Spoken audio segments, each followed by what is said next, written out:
sort of the explosive use of psychiatric meds and how they, I'm not here now. By the way, I'm not a medical doctor, am I trying to pretend to be one. I'm a financial doctor, not a medical doctor. But I have noticed that that sometimes capitalism can sort of be a little bit of a bastard when it comes to pushing people to do things for money that they might not otherwise do. The capitalism can create the wrong incentives, things like that. So I just want to make sure that you understand. I'm not telling you not to take no meds or get off your meds.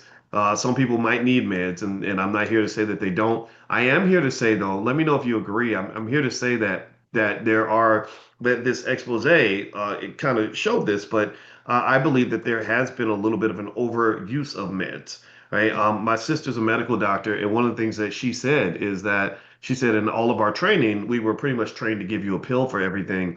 And so she became really deeply interested in holistic medication or holistic, not medication, sorry, holistic healing, because she said, I don't want to just give everybody a pill every time something goes wrong. I want to figure out how to prevent something from going wrong or how to find a natural remedy. Because once you start getting on all these pills, bad things can happen because you get the complications and the everything else, right? So this Wall Street Journal thing that they did this weekend, which was really, really fascinating, really sort of spoke to the overuse of psychiatric meds, and they were particularly talking about. It sounded like honestly, like they were talking a lot about white women. Honestly, not that white women are the only ones who take or need meds, but there's a thing there, right? I mean, everybody wants to stigmatize black people and what we do, and we do a lot of ridiculous stuff for sure. However, white folks, are the originators of ridiculous behavior, right? So a lot of our ridiculous behavior, some of it we learn from them. So you got crazy people in every culture, in every community. And so they were literally talking about some of the meds that different classes of medications. I can't remember. One was like the SSRIs, and then there was another group, I forgot what it was called. And they were talking about how hard it is to get off of these drugs once you start. That literally, once people would get on this stuff, it was like hitting the crack pipe. They would literally go to the doctor and they would say, the meds are not working, or it's doing this to me or doing that to me. And guess what they did? Well, they'd say, here, take more medication or take this other med instead of the one that you were on. And I just thought that was really interesting. And I thought it was really, really deeply interesting that the Wall Street Journal was digging into this because, as you know, the way I think is I'm always thinking about the financial incentives and whether or not the economic incentives for specific behavior are typically healthy. One of the things that I will say to you, and we did a deep dive analysis just, I think it was yesterday or maybe the day before, the days blur together. But you guys know we broke down capitalism and the history of capitalism and the pros and cons of it and how it links to slavery, things like that. But I wanted to talk about the nuances of it to say, look, I'm not telling you to go out and become a socialist or a Marxist. I'm just here to say that these are the things you have to watch out for. And literally, I don't think capitalism has any business in the healthcare industry. I don't think that capitalism should be deciding who gets to live and who gets to die. Capitalism shouldn't be deciding, what drugs you should take. Because here's the thing: if you study economics, I'll give you just one of a billion examples that could come up that I could lay out for you, but I'm going to try to pick one so my ADHD doesn't kick in. There's something in economics, a very important concept called elasticity, price elasticity. And what price elasticity measures is is how the demand for your product changes based on the price. Meaning, like if I have something, I sell it for $10 and then I raise the price to $12. If it's highly elastic demand, then I may lose a lot of sales because people don't want to buy it at $12, but they will buy it at 10. But if you have an inelastic product, like say, I don't know, crack, or I don't know, something that's addictive, social media, whatever, gambling, then it becomes inelastic. That means if I increase the price a little, people will still keep buying because they have to have it. They have to have it. College tuition is relatively inelastic in my view, meaning that when tuition, back 30, 40 years ago, when tuition costs 5, 10,000 a year, you had millions of people going to college. When tuition is 20,000 a year, millions of people are going to college. When they offer you student loans to help you, right? Not, but actually it becomes financial slavery, but they want to help you. The price of tuition goes to 70, 80,000. Syracuse University, where I was on the faculty 12 years, I think right now that the cost of a year at Syracuse University, I'm going to look that up. I'm looking it up right now. Is approaching $100,000. I think it's oh I think they've crossed the $100,000 mark. The tuition and fees alone is $65,528.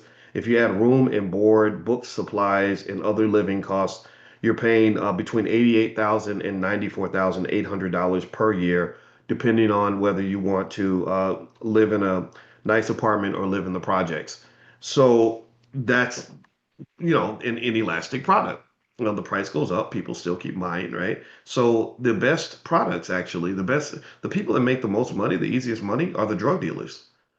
And I'm not talking about, the rappers, the ones that the rappers rap about. I'm talking about the drug dealers, Merck and and Pfizer and all these other companies. The thing about it is the dream product for individuals in this space is a product that is addictive. Cigarettes. The tobacco industry did this for a very long time.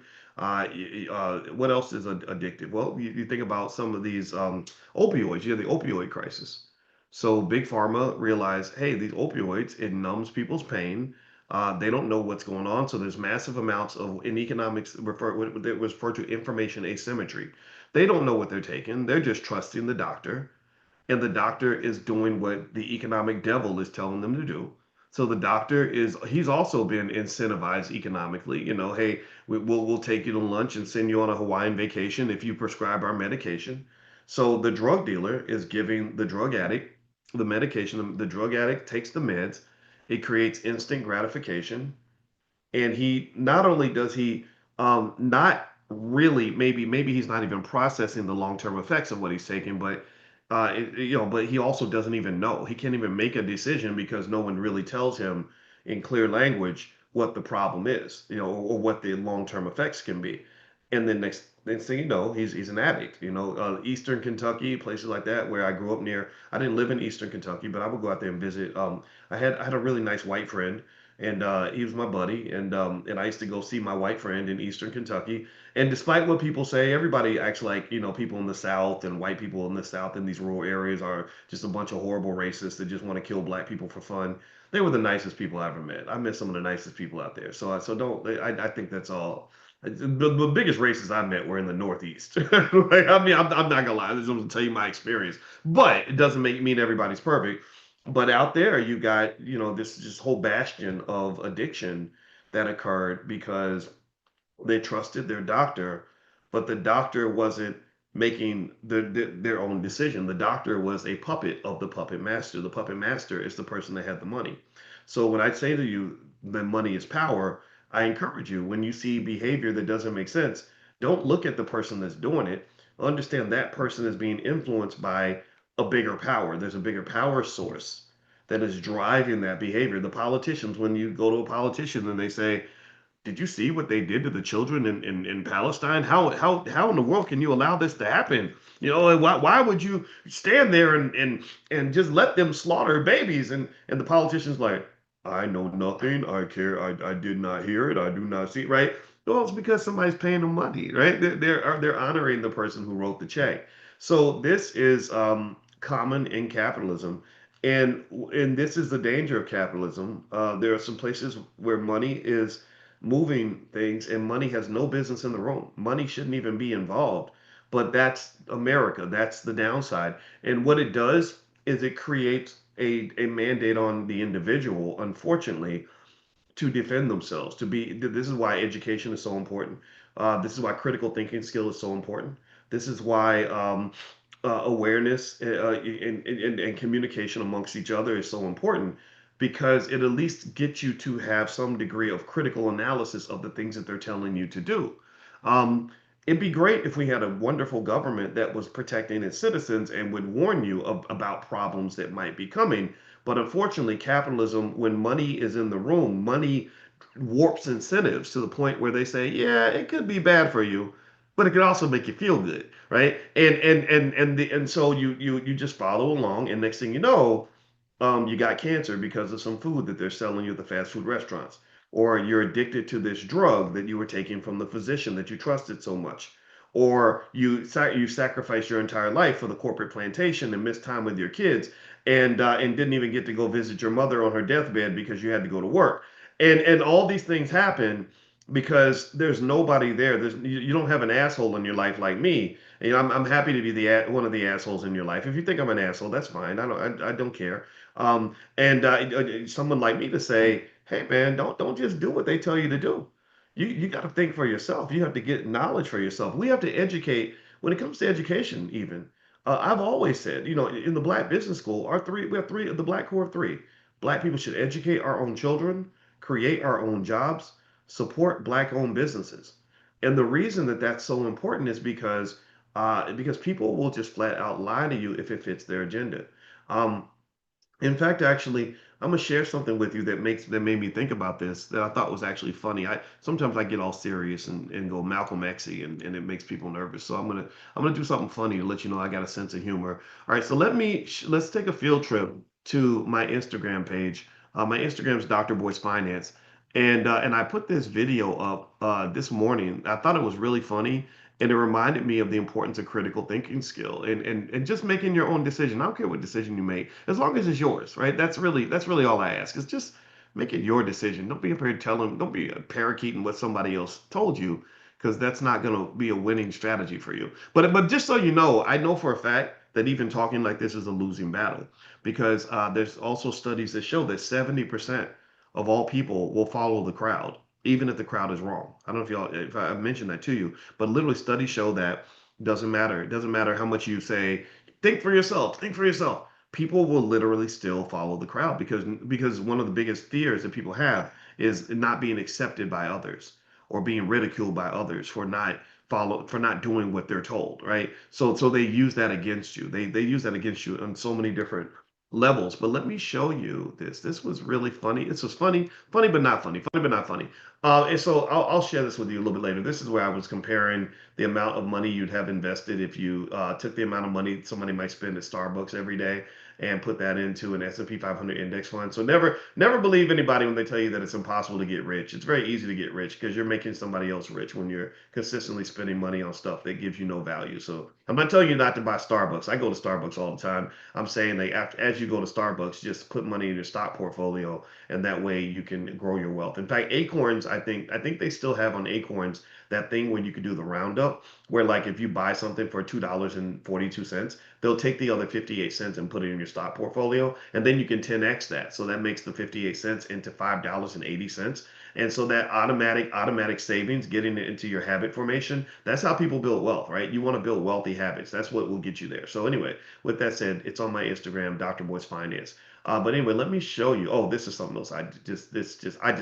I don't. I look so cool right there. Don't I look so much cooler in this picture than I am in real life. Just so if you meet me in person, I just want to warn you, I will not be this cool. But yeah, this is me saying financial ignorance is the new slavery.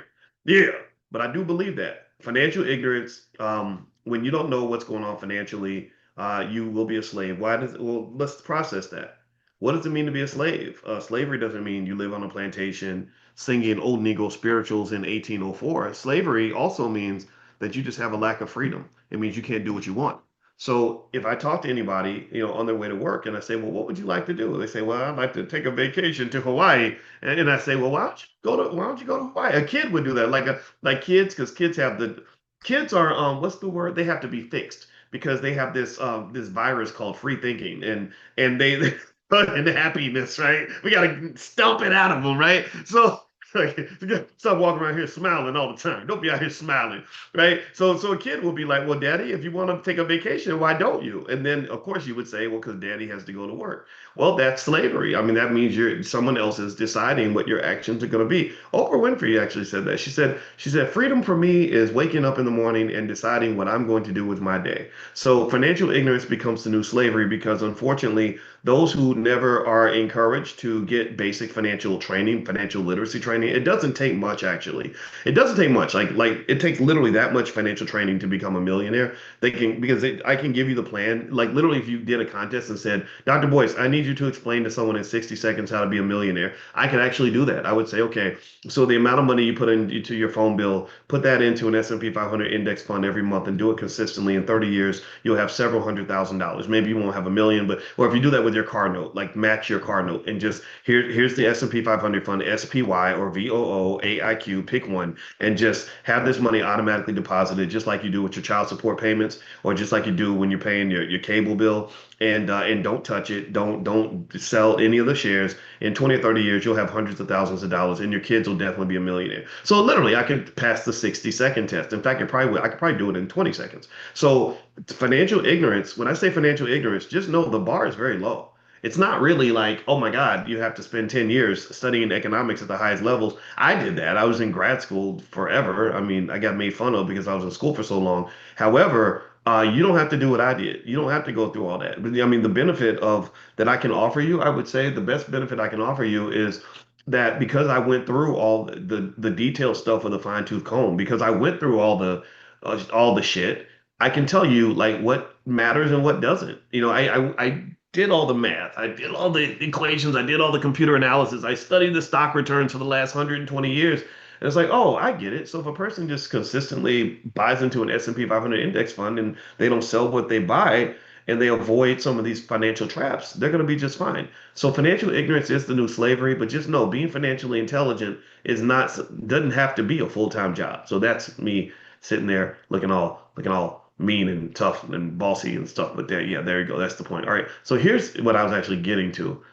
ADHD, just know it's my disability. Don't blame me. All right, so here's a video that I shared this morning. Well, that's not it. That was a whole conversation I had about 50 Cent and the Diddy documentary. Y'all know I talk a lot about black culture and hip hop. And hip hop, in my view, was a capitalist monstrosity. Not all of hip hop. Hip hop is powerful. Hip hop is amazing. Hip hop is very good. But the toxic hip hop, when they spun into this gangster rap thing that was funded by other people and probably incentivized by the CIA, became this crazy space where you had these individuals, these cartoon characters that felt like they were above the law, and they would not only do terrible things to women, but they would rap about it, and they would glorify sex trafficking and drug addiction and everything else. And all of this was fueled by money and capitalism. And these record labels, remember, these record labels, most of them were not owned by us. Even when we owned the label, there was always a bigger label that was funding the label that we claimed to own, right? So it's always Big Daddy that goes to the bank and borrows $1 billion, that's moving everything. But literally, I just wanted to spark a little bit of a discussion about this documentary. And I said, well, 50 Cent made this documentary about Diddy, but let's not forget 50 Cent, not that he's a bad guy. I don't know him. I don't know Diddy. Dr. Anderson met Diddy. I knew Dame Dash very well, and Russell Simmons and a few other, Ice Cube and a few other characters in this space. But my point was to say that this documentary is not about a person. It's really about a culture. It's really about, I mean, if you remember years ago, there was a rapper named Rick Ross who made a song where he literally rapped about drugging women's drinks and so he could rape them. Like, I don't know if y'all, do anybody remember that?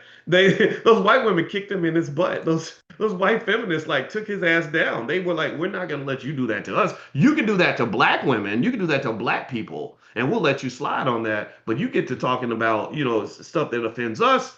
No, we're gonna deal with you, right? Or I remember Lil Wayne having a lyric where he talked about murdering a woman and sending her dead body back to her boyfriend. I remember Snoop Dogg going to award shows with women on a leash and bringing a sex trafficker with him. That was this guy named Bishop Magic Don Juan, who would wear this bright lime green. He looked like a Negro leprechaun or something. He had a big pimp cane, and it was like the coolest thing to be a pimp. I remember 50 Cent having a song like, I don't know what you heard about me, but I'm a blah blah blah blah PIMP, right? And my wife was like, oh, he was just saying it. You know how people just say it. I say, yeah, but it's kind of sounds like you're promoting sex trafficking. Like you're putting the pimp above the doctor, the lawyer, the professor, the business owner, right? Like really, I think that this was a toxic culture that promoted this idea that being the pimp drug dealer was kind of like the iconic image of in the black community. That's why Diddy was so powerful, so important. But I'm not here to talk about that. But I just, if you want to join the conversation, feel free to go to my Instagram, Dr. Boyce Finance, and there's apparently lots of people have something to say about it, and I'm gonna see what everybody has to say because I could be wrong about some of this, and I just want to be open to that. But here's what I wanted to get to. All right, so here is this. Check this out. This is interesting to me. So this is an SNL skit about. I'm just gonna play it. And I want you, for a moment, I want you to relax your mind and let your conscience be, and get down to the sound of BOYCE. And we're going to go back, and I want to go 5 years back, and I want you to remember when you had a time where there was a debate about a virus and about a shot. Lots of people were losing their jobs over this. I had a former colleague, his name was Martin Nunley. Martin and I used to be friends at Syracuse, and I stood by him because those white folks strung him up pretty bad. It was pretty mean what they did to him. And he called me an idiot, not because I said that you're wrong to get this shot. I didn't say that because people in my family got that shot. But I said, I don't understand. I don't understand why Harvard-educated doctors are being banned from Twitter because they're questioning what the government's telling them to do. I said, I'm concerned about the financial incentives that go to these drug manufacturers to force people. Like the dream product is a product that is not only addictive, but or a product that is mandated. That if you have a mandate on your product, that's guaranteed money. That's high return, high reward, low risk, right? So I was concerned about it, right? And I expressed my concerns. I didn't tell anybody what to do. If you remember, 2021, we had the convention down in Orlando, Florida. Rizza Islam was there, and a lot of other people came down. And when we were there, we had a panel. We had a panel debate. And it was the only panel I saw of its kind anywhere where I said, I want people on the panel who support getting this shot, and I want people on the panel who don't support getting this shot. Because at the end of the day, I want people to make their own decision and not be pressured to go one direction or the other. I had too many people that would tell you what to do and call you an idiot for disagreeing with them. And I just don't like that, right? So here we are 5 years later. It's 2025 now. Before we were in 2020, everybody's scared. Everybody's telling, everybody's beating each other up and cussing each other out. I ain't never gonna speak to my cousin no more because he's an idiot. Da, da, da. My good friend Martin Nunley, I think he's on the faculty of Morgan State or something, called me an idiot on Facebook. He hurt my feelings actually. I was mad. I went off. I was like, but they hurt my feelings. I was like, you're my friend. You're calling me an idiot because I disagree with you. You don't respect that I have a PhD just like you. Right? It's not cool. Right? Right. So now here we are 5 years later. Watch this. Watch this video. This is interesting. That's me, right? By the way, I'm not part of it. I'm just like watching, looking goofy. But here, I'm gonna play it now. Let me know if you can hear it. Give me a yes if you can hear this video. I'm gonna play it now. Are you feeling tired and worn down? Sick of the endless grind at work? Exhausted by your family, desperate for some peace and quiet? Daniel! Your kids want you! Then ask your doctor about COVID. By simply getting COVID, you're guaranteed a 5 and sometimes even 10-day vacation from all of life's problems. I needed a break.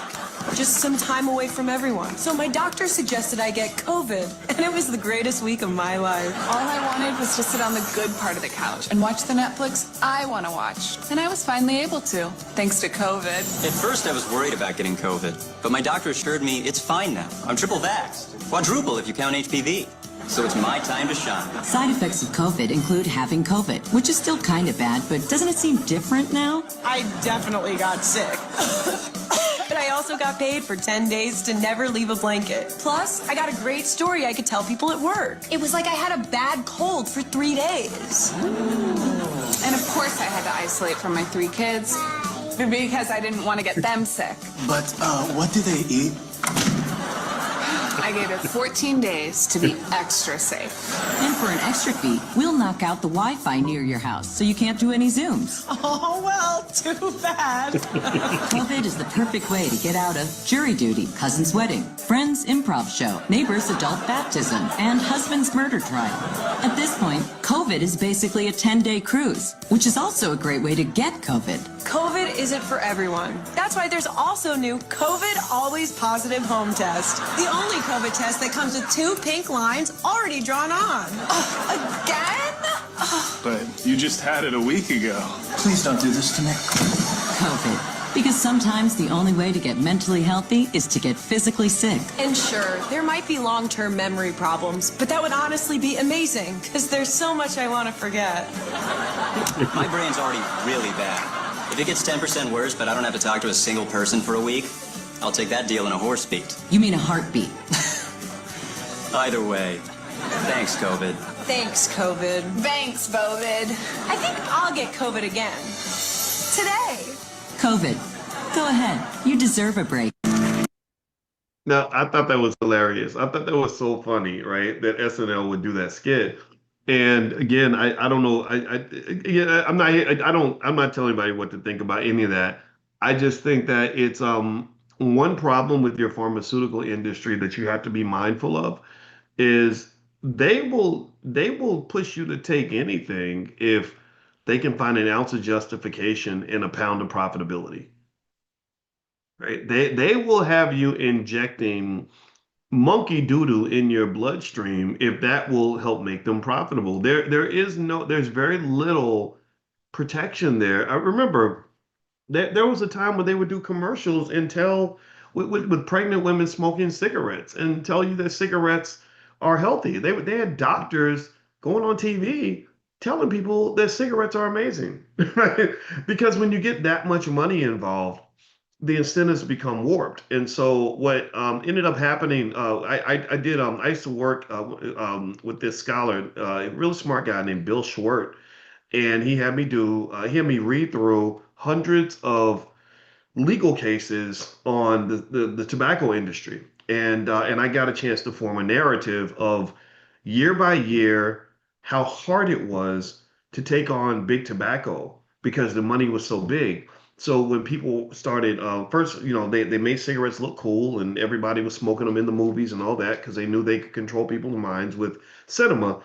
And then, 20 years later, 30 years later, you start getting people dying of cancer on a regular basis. And then suddenly there's like these lawsuits. And there wasn't enough of a tidal wave of people dying for these lawsuits to be formed. So what they would do is they would just destroy people. If you sued big tobacco, they would talk to your neighbors, they'd ruin your life, they'd drive, they drive you out of court, with technicalities, overwhelm you financially, whatever it took, destroy your reputation, whatever. And lots of people went through that. And it wasn't until, just numerous lawsuits, powerful attorneys got involved with class action lawsuits, and also independent scientific evidence to show consistently that this stuff is not good for you.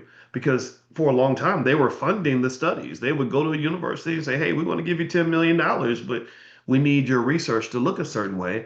And scholars, as smart as they are, if they're not financially independent, they can be affected like everybody else. Everybody needs money, right? And so this idea that somehow, their message can't be swayed, or that there are people that are beyond reproach when it comes to their ethics, that's nonsense.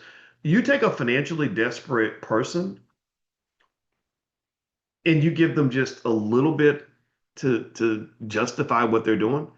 A lot of people will say, okay, well, yeah, it's not perfect, but this is the thing that actually works best. And it turns out to be the most profitable thing. That's why when they did research on the research, when they did studies on the types of studies that were done, they found that when these studies were funded by certain corporations, the results, surprise, surprise, leaned in favor of whatever their boss told them to say. Right. And this is in spite of the fact that they would argue to the ends of the earth, like, oh, I have academic integrity, blah, blah. But see, what people don't know is that statistics can be easily manipulated. Again, I have a master's degree in statistics. I can tell you, if you whatever result you need in a research study, you can get it. I'm telling you, like literally, it's very easy to do if you know statistics very well. So what this says is that when it comes to a capitalist society, you have to listen to your instincts.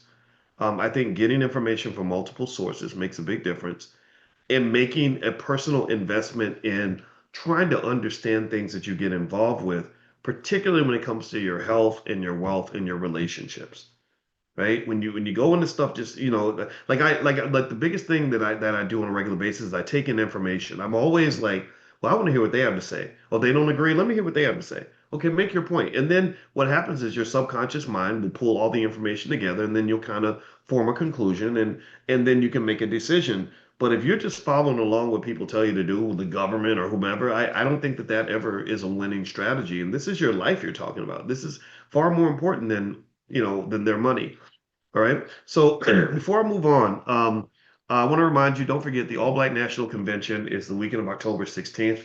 We're going to be in Jersey City, right outside of Manhattan, and it's going to be the Hyatt on the Hudson. It's a beautiful hotel, and it's going to be 4 days of just like insane amounts of Black intelligence and Black love and Black people connecting. If you've seen our conventions before and you've seen like the clips, you know that they are just an absolute hoot, and it's an amazing experience, and so look it up, look up some of the videos that are out there, and so we're gonna have some special guests that I haven't mentioned yet, and you're gonna absolutely get a chance to meet them. So one thing that makes the convention special is that it's very personal in terms of allowing you to get up close and personal with the speakers, right? So so yeah, so anyway, if you want to get your passes for the convention, you go to allblacknationalconvention.com. That's allblacknationalconvention.com.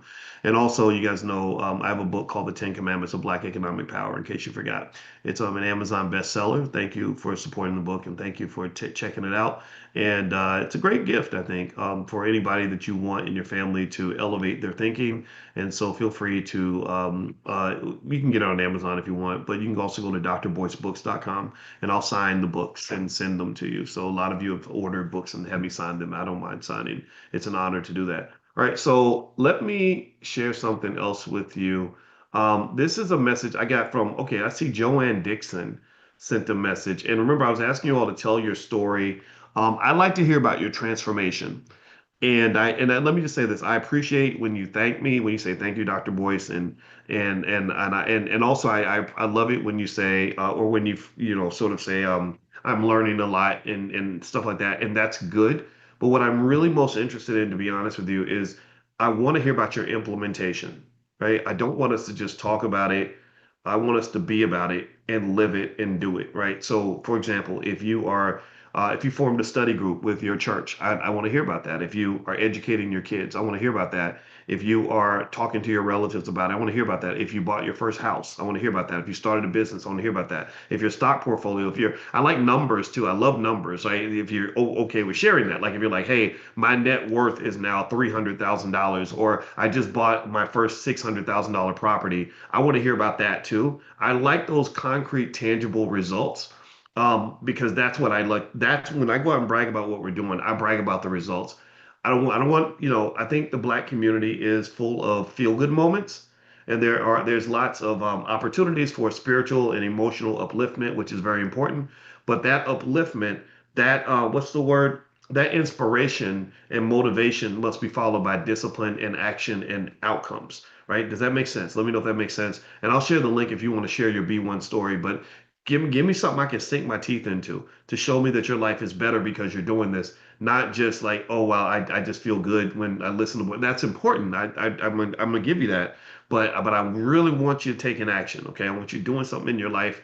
I want you in the mix, making money, investing, moving forward, doing right by your family, because this makes a difference, right? Wealth and financial security are absolutely, in my view, without a doubt, arguably the most important parts of stability of the Black family, right? It's the most important part of stability of the Black community. If you look at instability, if you look at an unstable space of Black people, you will typically find that money had some role in the instability. If it's a lack of money and you see people getting shot on the street corners and people getting, abandoned and raped and pimped and everything else, well, it's because there's like kind of this war zone where it's a scarcity of resources that's driving this war zone behavior. You see what I mean? I slapped my cousin and shot my mama because they took my $50, and it would be stuff like that, right? And then it sometimes, when I look at hip hop, like when I was watching the Diddy documentary, I saw the chaos there, right? Rich people can be ghetto too. I saw another effect of money. I saw a man who was drunk with money and power, and for whatever reason, somebody was feeding the beast. The more outrageous he behaved, the more they gave him money to be even more outrageous, right? And that's why you have a lot of rappers compare themselves to God, right? Diddy has a scene in his documentary where he says, I am the son of God. And then Kanye, called himself Jesus, like Jesus, right? And so that's why it was an impossible conversation for me to have with Kanye because I'm like, I don't know how to talk to Jesus. I know how to talk to that Jesus, but you think you're Jesus. How are we even going to have a man-to-man conversation when I'm talking to someone who really thinks he's a god? Jay-Z calls himself Jehovah, right? So a lot of times, so that's one thing I saw. I said, okay, money's fueling all this, right? Even with Kanye, I remember him saying something like, I don't listen to people who make less money than me. And I said, well, there's a lot of smart people that make less money than you. That makes no sense, right?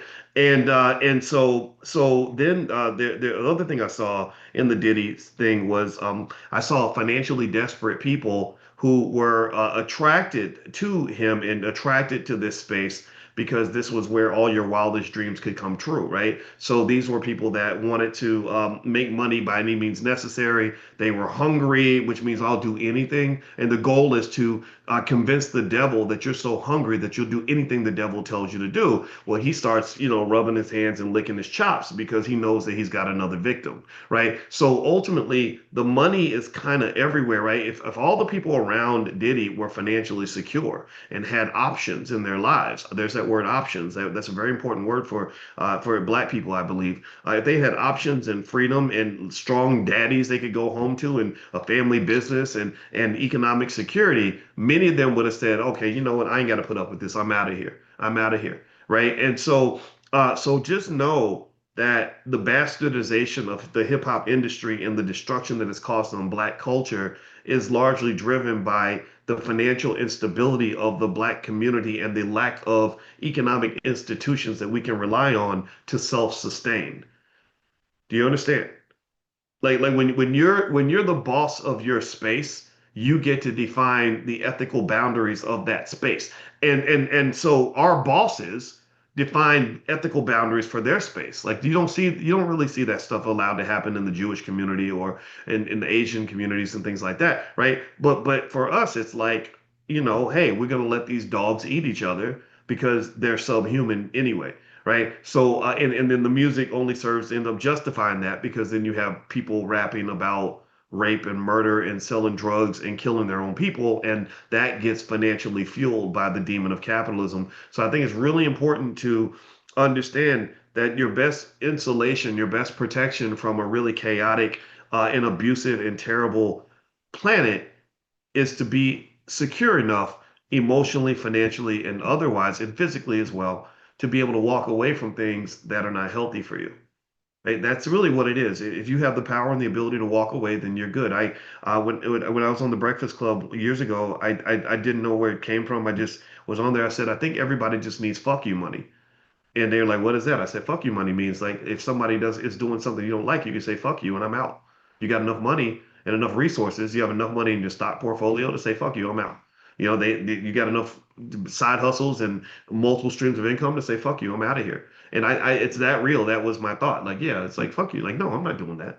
Right. And the thing is, you think about how many times people will do something because they don't have that power to do that. They can't. They're like, if I had to do it because I was going to lose my job. Okay, all right. Good luck with that.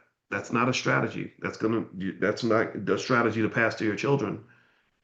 So anyway, let me read this. This is from Joanne Dixon. I'm sorry, Joanne Dixon. She says, Dr. Watkins, I would like to express my sincere gratitude for your guidance in the money in the morning. It has truly helped me to level up financially. It taught me the importance of stock investing first myself and generational wealth. I have invested in several stocks and consistently investing, which has made a huge difference. I introduced my son to teachings. Good. There you go. That's the type of thing I like. Right? Like that intergenerational transfer of knowledge, intergenerational transfer of power. That's what you're giving. And that's the real win right there, because he's going to be implementing this stuff in the year 2070, right? After we're gone. And that's what allows us to complete Project 2070. Remember, Project 2070 says by the year 2070, our people are going to be leaders of the earth when it comes to economic intelligence. I don't believe everybody's going to be at that level, but there will be enough of us at that level that they'll be able to create the critical infrastructure required for everyone else to have some sort of protection and opportunity and things like that. But capital bases take 10, 20, 30 years to build. So you're not going to do it overnight. But if you're building the capital bases in one generation, then you can execute and strengthen those capital bases in the next generation. That's why it has to be a multi-generational plan. It can't be something that's supposed to happen in 2 weeks. Let's see here. She says, I'm willing to invest in him for your option courses only because my time and schedule is conflicting. Good, good. He's younger and picks up faster than I do, and he learns. He will teach me. You set a great example for black men in the community. I appreciate you. Keep doing what you're doing. Thank you, Joanne. I appreciate that. And I know that name, Joanne Dixon. Joanne's been around for a while. I've seen you in class. Yeah. So what Joanne is saying is that her son is an asset in her life, right? And she's going to get him started. But with kids, I'm telling you, with kids are really amazing in the sense that if you kind of give them a purpose and guide them in a certain direction and say, this is what we're doing, they'll run with it and they'll make it into something bigger and better than you've ever seen. And the thing about money is that money's not a hard sell. Everybody needs money. I think that your individual financial success is going to be beneficial for your family members and others, the ones that are not listening to you, because when they see you doing things and allowing things to happen in your life that they can't necessarily figure out how to do for themselves, they're going to want to learn from you. They're going to want to copy and emulate you. The problem is that there's a lot of hopelessness that creeps in where people just say, "Oh yeah, that's another scam, that's another whatever," right? And it's fine. Like let them think, like okay, yeah, that Dr. Boyce guy, he's just a big scammer, a big liar, and he's just feeding people a bunch of nonsense, and that's fine. They can think that, but then when they see you doing better, when they see you driving the Mercedes that they always wanted, or they see you taking the day off work, or they see you and your family buying property or whatever, then they're going to want to ask you what's going on, and then you can tell them. You don't have to tell them about me. You can just tell them about you. Tell them about what you know. Tell them about the things that you understand and how this thing works. And I guarantee you that that it will resonate, right? But I think that there's so many false ideas out here that that's what you get. Now, it looks like Candace is defending me. She said, Dr. Boyce is not blaming physicians. Yeah, I'm not blaming physicians. I'm saying that physicians are incentivized in a way that is problematic. I think that there should be stronger laws to say that you can't encourage or coerce doctors into prescribing medication. I also think that I'm also intrigued by the history of the medical profession, and I wonder why drugs are the answer for everything. In fact, I looked this up today. In case you're wondering, again, I'm not here to tell nobody to stop taking your medication. No, you ain't gonna put that on me. But I am here to say that sometimes you'll find that there are natural ways to prevent or to remedy an issue that people think it will only be solved with drugs. Right. If I go to my doctor right now and I say, gosh, I'm really sad, I've been depressed and I don't know, I've had I can't get out of bed or whatever, right? I say that, but in many cases, the first thing the doctor will do is go straight to the meds. Well, here I prescribed you, blah blah blah, right? So it's kind of wild, right? Like I kind of would like the doctor to say something like, "Well, are you exercising? Did you know that exercise, 30 minutes of brisk walking 3 times a week has massive antidepressant effects because movement boosts your serotonin levels, your endorphins, and et cetera, right? Mood regulation. In fact, how many of you, give me a yes, give me a yes if you exercise and you notice how much better you feel when you're working out, when you're moving? Am I the only one? Am I being a hater? Am I just, like being a medical denier? But like, I mean, I know, I can tell you for a fact that the days where I work out before I come to class, I speak to you differently than the days when I didn't work out. I was in the gym, I was pumping iron, I'm full of testosterone. Yeah, let's get it. Ah! If I just rolled out of bed and ate me a bag of Cheetos, I wouldn't be the same guy, right? So I'm not saying that you don't need your meds. I'm just saying try everything first. That's probably the best thing I would look at. Just try everything first, and then if nothing else works, went to the gym every day and you got plenty of sunlight and vitamin D. That's another one. Light therapy and daily sunlight exposure can help. You'd be amazed how many people have a vitamin D deficiency. They say that will boost your mood, right? Vitamin D deficiencies are everywhere. I gotta check that because I didn't know, like, that's a big, big problem, and it can kill you, by the way. So I gotta go check on that for myself. Social connection and supportive relationships, strong social ties, family, friends, and community. That's important, especially for us men. Scott Galloway right now is going around, speaking on the epidemic of so many young men that are disconnected from society. I think that for men, we got to work a little harder at like making friends and being actually proactive about that, like constructive about that. It's hard though, because I get on the phone with a lot of my guy friends and we're just like, we'll talk 5 minutes and it's like, ain't nothing else to talk about, and then you just go and you hang up. Only person I talked to on the phone for a long time, ironically, is my friend Willie D from the Ghetto Boys. I have no idea why. Willie's so very communicative. He's an open guy, expressive, and so am I. And we'll talk for hours. But most guys I talk to, it's very short. It's very strange. It's something that weird about men. But anyway, shout out to Willie. He's a good human being. All right, cognitive behavioral strategies. Here's another one. This is proven to work. Writing down your negative thoughts, reframing them, practicing gratitude. That's I don't know why people think that's bad. Um, all that means to me is before I start talking about all the things that are bad about my life, I'm gonna at least make sure I count my blessings first, right? Before I get to the dessert, I'm gonna eat my meal first. I'm gonna count all the ways I'm blessed, and by the time I get done, I'm gonna be exhausted because I am blessed in a billion ways, right? How many of y'all also feel like you have things blessings that you have, things that if they were taken away from you, it would be the worst thing in the world. Things that are worth no amount of money could buy that from you, right? Maybe it's your relationship with your mother, maybe it's your kids, maybe it's your health, maybe it's your happiness or whatever, right? All of us are infinitely blessed on some level. Most of us are. And so I just found that simple practice of saying, okay, boys, before you start getting negative and getting sad about what you don't have, let's talk about everything that you do have, and then let's be thankful for that. And then we can get to complaining after that. It doesn't mean the complaints don't exist. It doesn't mean I ignore it. It just means that once I start counting all my blessings, my mind gets a certain momentum. I start going in a certain direction. Like, oh my God, what a great life I have, right? Right. This is actually what the therapists say that can really help you. Another one is sleep, man. Sleep. Oh my goodness. There was a nurse that I knew who wanted to kill herself. And she said that when I was in the hospital and they were about to give me medication and everything, I found out from research that the reason I was so depressed was because I wasn't getting any sleep. I was working the graveyard shift, so I was sleep deprived, and I tried that. I said before I get the medication, I'm going to try switching to a different shift and getting more sleep. She was making less money, but she was on a different shift. She said, now I'm much better. I feel much better. And isn't that interesting that they were ready to just give her some meds? Like they were like, yeah, here's some Prozac, take that.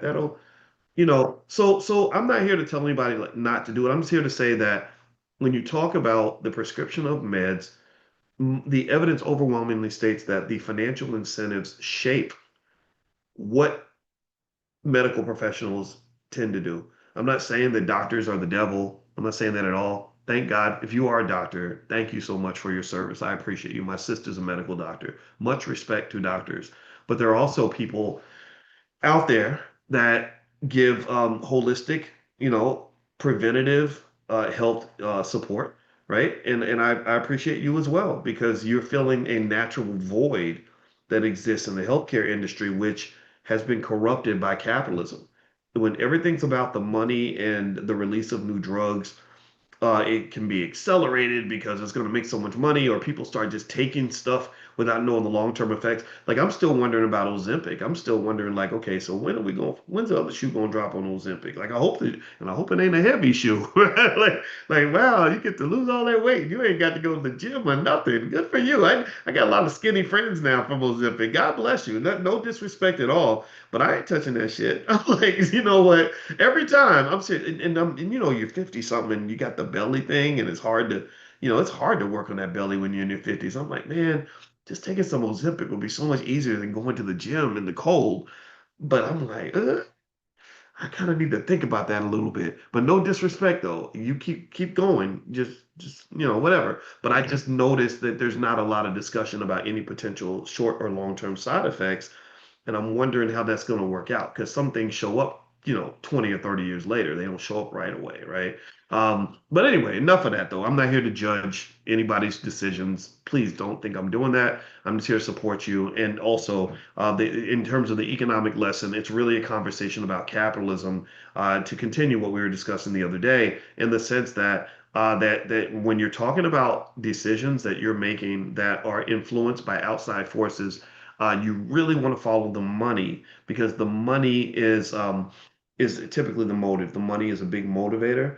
Money is used in a lot of ways. It's used for various forms of warfare or control. Those who have lots of money know how to use their money to create what they call economic incentives. Like, okay, well, I'm not going to tell you what to do, but I am going to tell you that if you go this way, there's a pot of gold, but if you go over there, there is no pot of gold. So the person who's deciding what's going to happen is the person who controls the gold. He who has the gold makes the rules.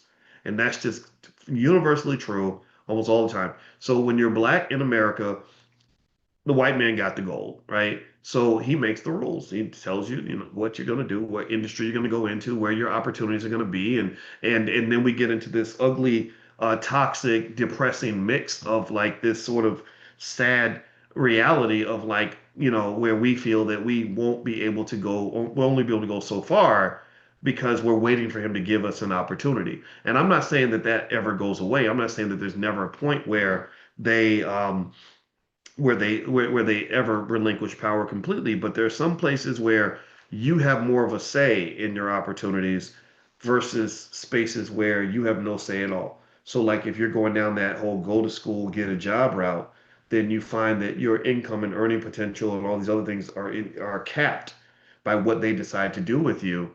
Whereas I think when you are an investor and a strategic thinker and you are a wealth seer, you have a financial sight, and you can see where your wealth and resources are located because most wealth has nothing to do with money, then at that point you're able to make investments in certain ways. Like really, if I had a little goal for you, one of the goals I would have for you is for you to be able to feel like you are an investor even when you have no money in your pocket, right? To literally look at everything as an investment, even when there's no money involved. A lot of people think that they're not investors because they don't have any money. And when you don't value something, when you think when something has no value, you don't protect it, you don't preserve it, you don't try to grow it, right? But literally, when I get up in the morning and I'm thinking about my day, I'm thinking like an investor. Okay, I've got this bank account full of time. Where am I going to invest this bank account? I got this thing called a brain, and it's got a bunch of stuff in it. Where am I going to invest that attention? When I went through YouTube and it was telling me about, they do those mashups where they tell you what you were doing all year, what you were watching, and it said you love to watch videos on finances, artificial intelligence, and sports. That was my big three. I said, yep, that's Boyce. That's what Boyce does, right? And it wasn't a lot of, every now and then I'll watch something that's funny or whatever for relief, but that's not what I'm constantly scrolling. I'm not constantly leaning into gossip or funny stuff. I'm leaning to things that are building onto something, right? I want to know finances because I want to be on the cutting edge of what's going on in the investing world. And then I'm drilling into AI because this is the new big thing. I want to get ahead and figure out like what's happening right now, what are the changes, what are the new AI models, all that. And then sports is just like, when I let some steam off because I'm a former athlete. I like all old men like to think that we're still athletes. That's why, we'll get the Corvette at 54 years old or something, midlife crisis type stuff. So we always like to believe that we're still the same guy who played high school football. But still, like I love sports, right? I love sports, right? So ultimately what I would say is that that's an investment. And really the money I invest is the smallest of my investments. My biggest investments are in my time, my intellectual energy, my attention, things like that. That's really where I'm thinking like an investor, right? So be an investor. Even don't let money stop you from being an investor. Does that make sense? And when you get the money, then you'll be very conscious about what to do with the money. So then you'll have that too. All right. So, but I also want you to have the wealth. I don't want you to just have the money. I hope that that makes sense. All right. So I'm gonna get out of here. Don't forget that if you like stock options and want to learn more, the coin cohort starts January 8th. So you can go to drboycecoin.com. 6 straight weeks. We're going to go through options from A to Z. The cost has dropped a little. We'd realized that instead of doing 12 weeks at one price, we decided to do 6 weeks at a different price. So it makes it more affordable. And I realized, I was like, I don't think I need 12 weeks to go through all this stuff. So if you like stock options and you want to bring your family, feel free to go to drboycecoin.com and you can sign up for the next January cohort. Also, if you're not on the text list for the Money in the Morning class, text the word morning to the number 87948 on your phone. Text morning to 87948. If you're out of the country, if you go to drboyceelevate.com, then you'll be on the list and I'll email things. But with the text list on the phone is the best way. All right, so have a good day, everybody.